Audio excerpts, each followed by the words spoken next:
So some of you might know that my cat, Sadie, likes to bite. She does it if you're just petting her very nicely. And she'll even do it if she jumps up in your lap and is purring.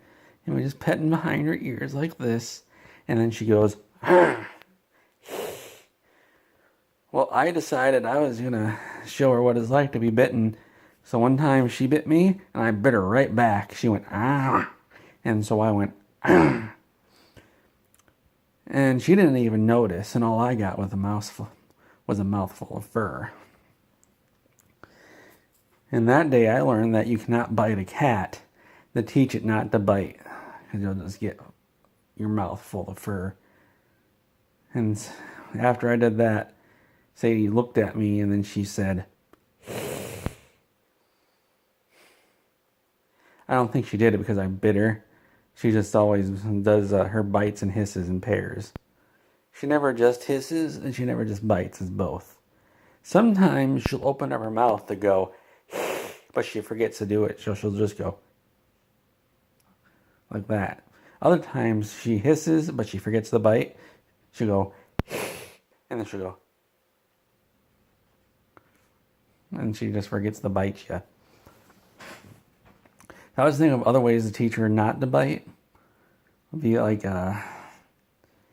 if I covered my arms in chili powder and I said, here, take a bite of that. And she tries to bite it. And then she goes, oh, that's hot. That's hot. But I don't know what will happen to a cat if it bites in the chili powder. And I don't want to hurt Sadie, so I won't do that. Sadie thought she could boss around Pepper when we got her last year.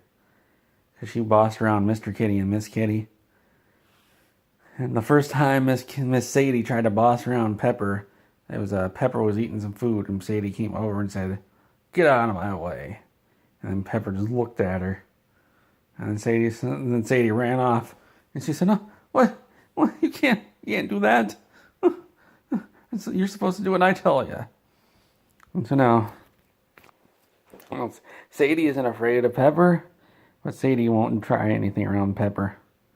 One time, we had some soft food down for Pepper, and Pepper was just sitting there looking at it.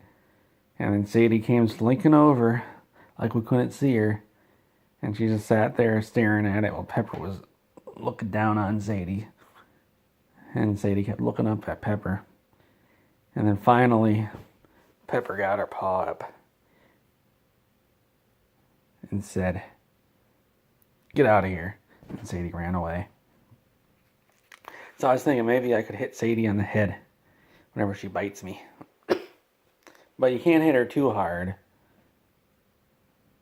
Because if I hit her too hard, I'll hurt her. Pepper just gives Sadie a little slap. Maybe that won't work. I've tried everything to make her stop biting, and she doesn't do it. She won't do it. It wouldn't be so bad if she wouldn't come over and lay in your lap. My lap, not your lap. I don't know what she's doing over at your house. But you don't let her in, she'll bite you. She'll be laying, it wouldn't be so bad if she wouldn't come over to lay in my lap and purr about it. And then when I pet her, she bites me and runs off. I think it's a big game to her.